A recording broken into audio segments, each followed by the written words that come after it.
big hand for Neelie Kroes, who's basically going to tell us what we should do as Europe. Thank you. Good morning, everybody.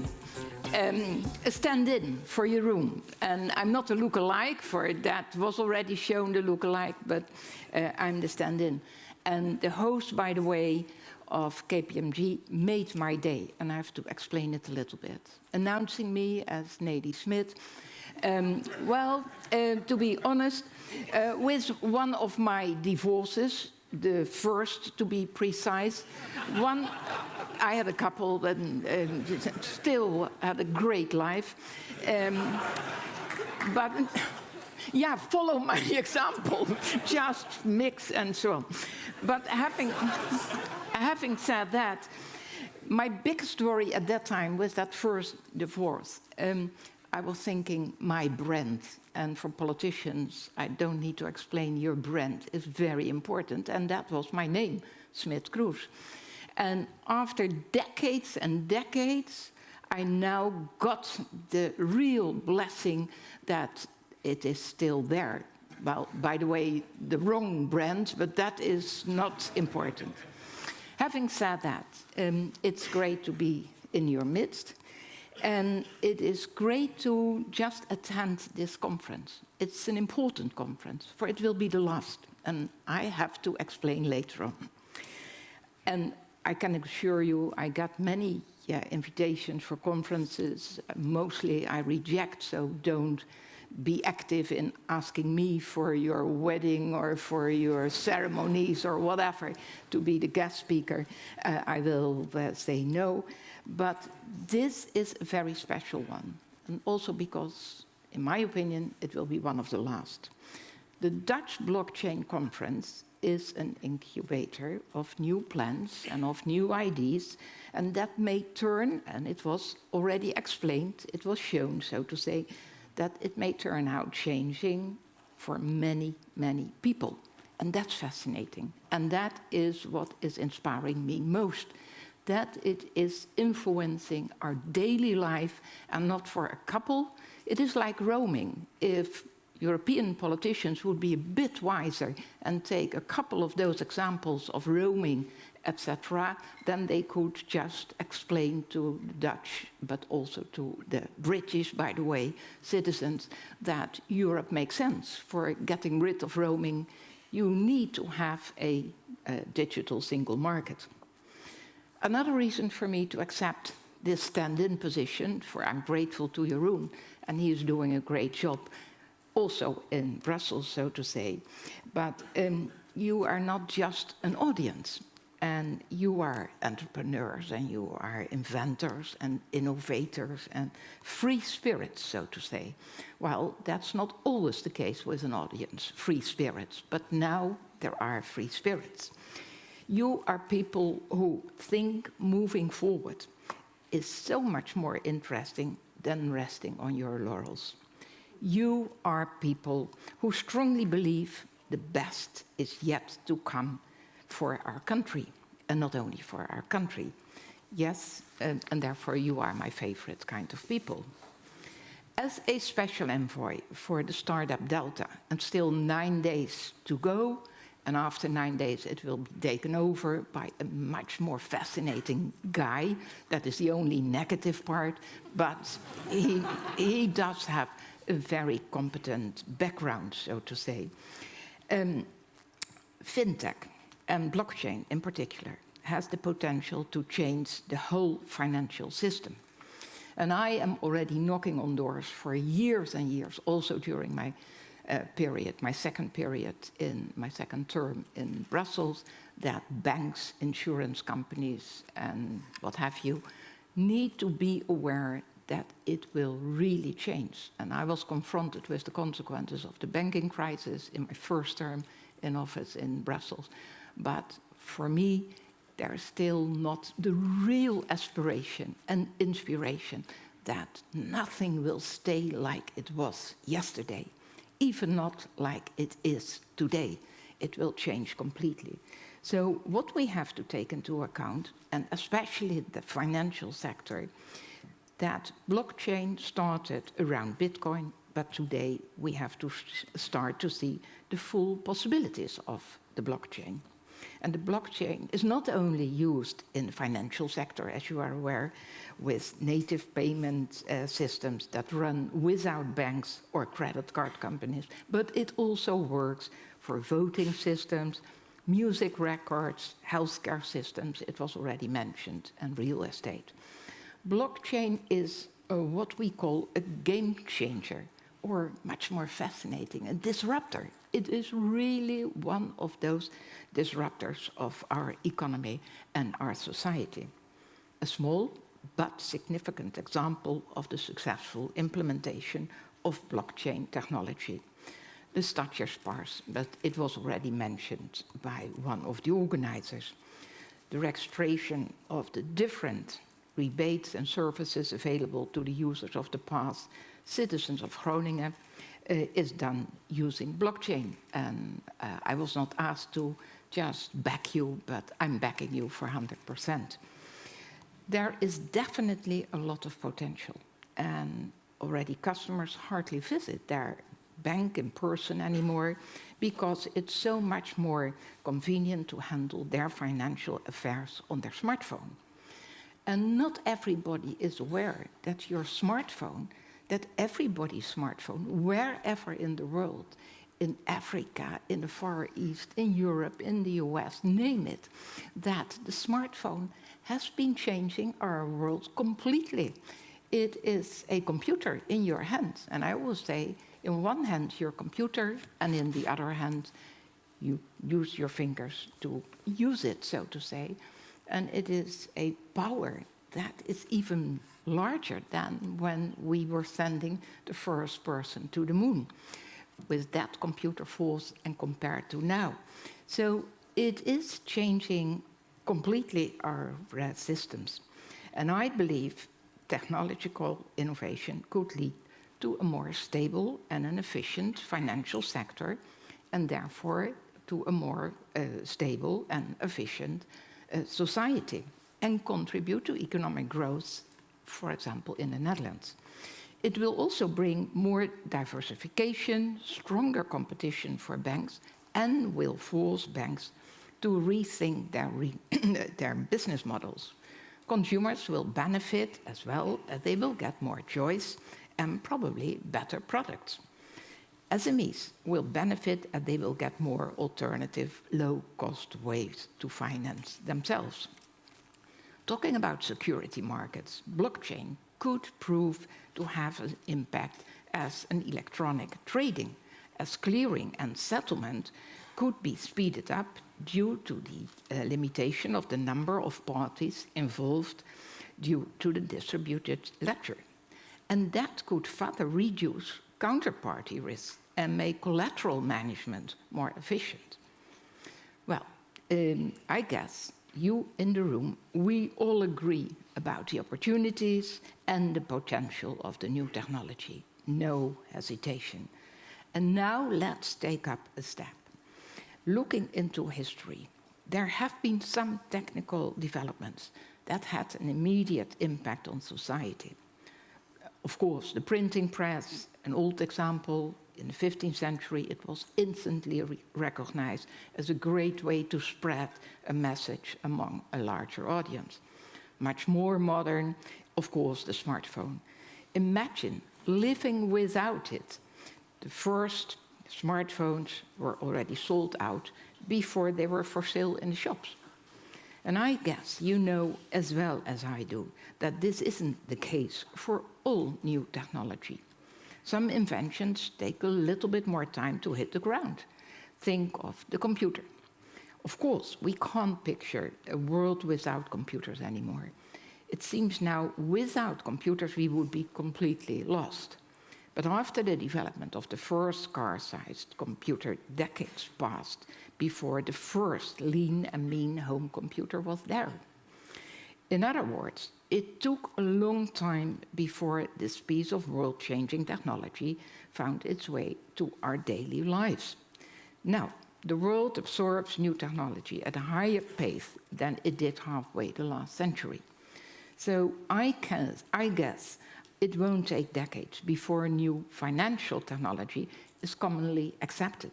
But I still believe, at this moment anyhow, it's hard to predict exactly where blockchain technology will lead us. Will blockchain have the same impact as the internet 20 years ago? We can't answer the question for sure. Perhaps some of you can, I don't dare. We entrepreneurs, governments, supervisors can make the most of the opportunities that this new technology provides.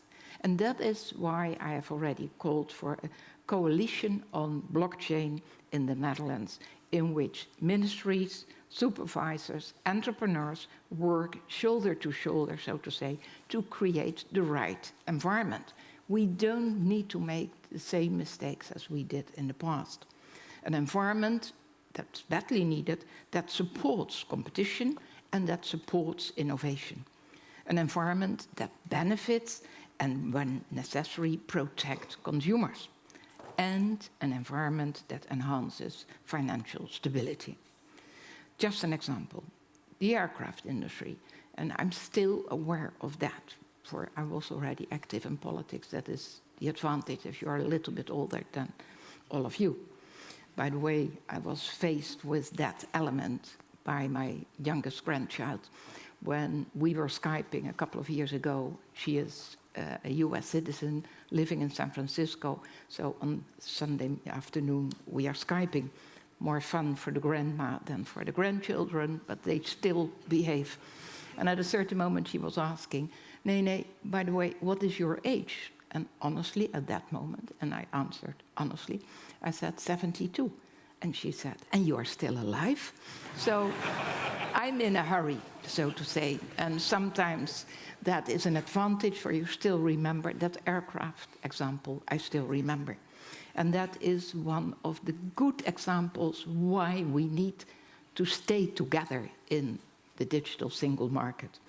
The aircraft industry in Europe was almost dead at that time due to fragmentation and low investments in Spain, in France, in Germany, in the Netherlands, in the UK. We were all separate in our way of dealing with that. At that time, by joining forces and investments in innovation, Airbus is now more successful than Boeing. So let's just use our brains. And another example, again, to learn from your negative parts, for decades, Europe was world leading in telecommunications because of agreements around GSM, an invention in Europe. The whole industry benefited of that in the 90s of the last century. Nokia, Ericsson, and a couple of others. And that was done well until we forgot to move forward and to keep track with the developments. We thought it's going right and we are in a blessed situation. And in no time, it was all over. The semiconductor industry in Europe suffered for decades. And as a vice president of the Digital Agenda in Brussels, I challenged them, those leaders of the semiconductor industry, to join forces, to become the Airbus of chips. Another example, imagine Germany, France, the Netherlands, Sweden, and the UK would have formed a unique consortium in the car industry during the American car industry crisis. And I still remember that meeting in the Berlaymont building. Some of you are aware of that. That is the palace of the European Commission, so to say. And there are huge audience facilities, the meeting rooms and so on. At that time, and it was really crisis in the car industry, we all invited the CEOs of the big players, so to say. And what did we discuss? And they refused, the stupid idiots. There were only males, so that's perhaps is the reason. Okay. With the goal, if we could have been successful at that time with that audience of 50 people, all of the car industry, with the goal to create the electric car and driverless car of the 21st century. And I'm talking about a couple of years ago, so to say. And in addition, to create a 5G network and a sustainable energy sector, that would have been a real energy wende on a European level. Now imagine, and now I'm just taking it to your sector. Imagine your sector, the banking sector, joining forces. The European banks work together and embrace the fintech startups and involve them in the ecosystem. Together, they give the blockchain a boost and create a healthcare system running on blockchain, while the insurance companies are also making use of this, or image them helping certain government services with identity verification. But then we should act now with all the stakeholders. And I just gave you the car industry mister. I gave you the mister of the telcos. Don't make our next mister when we are aware that it could be an opportunity, but it could be a challenge, so to say. So act now, all the stakeholders. Don't wait for the government to take action. Don't expect that they will take the lead. Come on, you are always blaming them for not being too active. Don't expect that they are changing that attitude. And with all respect, but okay. Join forces with startups. Join forces with insurance companies, with banks, pension funds, and big companies, as Philips and Siemens and what have you. But start today. Other sectors, like the car sector, the semiconductor sector, have proven this is the only way to succeed now. Dare to take risks and become an innovation leader instead of an innovation follower. Current legislation and regulation is designed for the traditional financial sector. By the way, that is per definition, in most cases, that legislation, regulation is based on yesterday. But we should have legislation and regulation that is open for that huge change, not only in the mindset, but breaking through in a disruptive economy. And therefore, I encourage policymakers to adapt the regulation to make it applicable to new, innovative trends in the financial sector. The capacity to fit blockchain into the existing legal framework, such as key EU legislation, may limit the deployment of blockchain technology. And examples of those issues, such as the legality and enforceability of the records kept in the ledger, need to be considered. Regarding supervision, a network with a distributed ledger will be very complex, as the several nodes, participants that can validate transactions can be established in different jurisdictions, subject to different privacy, insolvency, and other requirements. This does, however, not mean regulation needs to be less strict. No misunderstanding. Besides opportunities, blockchain offers risks such as cyber risk, operational risk, money laundering, and fraud. The Bitcoin has already been abused in this way, and we just got an example, a recent example. Since both banking and business are built on trust, it's crucial the risks need to be addressed. And Jeroen Dijsselbloem, our Minister of Finance, has said he wants to actively engage those developments in cooperation with both the supervisor on the financial sector, AFM and DNB, and in his most recent policy paper on accessibility of the Dutch financial sector, the minister has stated to look into more differentiated licensing of financial institutions to provide opportunities for those new entrants. So indeed, compliments for the minister. He is out of the box thinking. One of the options that are currently looked into is the so-called regulatory sandbox, an enclosed, controlled environment in which entrants can experiment for a limited time with an innovative product or an innovative service before being required to apply for a license.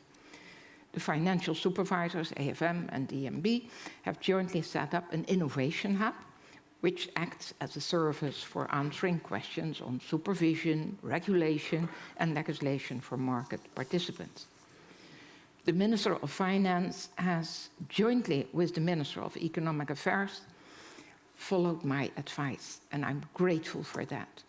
Being asked to be the special envoy for the startup Delta 1.5 years ago, during that term in office, so to say, and I'm not certain if you call it office, but anyhow, in that period, we, my team and myself, we were absolutely aware that we badly need someone in the financial sector who could do a bit the same or a bit different, but anyhow, just push and pull the whole environment. So when I had a bite with Jeroen, and I said, we are actively doing quite well, and there is a result and so on, wouldn't it be an idea? I didn't need a whole dinner. He just said, Neelie, that's a great idea. Do you have thoughts about who could fill in? Well, we were also agreeing on that. Willem Vermeend, a doer, very knowledgeable, would be an excellent guy. So he is the special envoy FinTech, and he will map out the chances and bottlenecks for the fruitful development of FinTech in the Netherlands, including impediments in regulation and legislation. And he is quite a doer, I can assure you, and quite creative. And what is at stake? I just had a phone call this morning. For normally spoken, he would attend and even be the speaker here, but he is in London. I asked him if he is distributing flyers for a certain, but he didn't answer on that. But he gave me a very promising message, and he said it is new. It is news, and therefore I just join it with you. Talking about blockchain and talking about the development and what's all at stake, and therefore I was mentioning at the beginning, I think this will be the last conference on blockchain. For now, it's time for implementing. Willem and his team will start in September for developing and implementing the blockchain. No conference anymore, no meetings anymore, just do it and find out what real life is all about. So that is fitting with your initiative, with the hackathon, and I think that when that is combined with all the parties and all the different sectors, that would be a real movement, and then we are talking about a disruptive and challenging financial sectors environment. So all those initiatives, all are contributing to an environment in which innovation is facilitated and stimulated. And as I said before, we can't foresee the future, but it will not be like yesterday or today.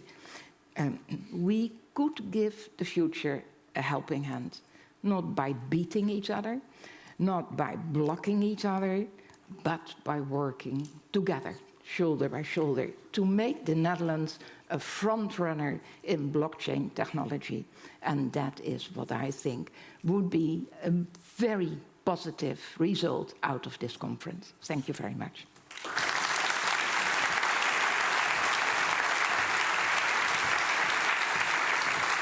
Thank you very much.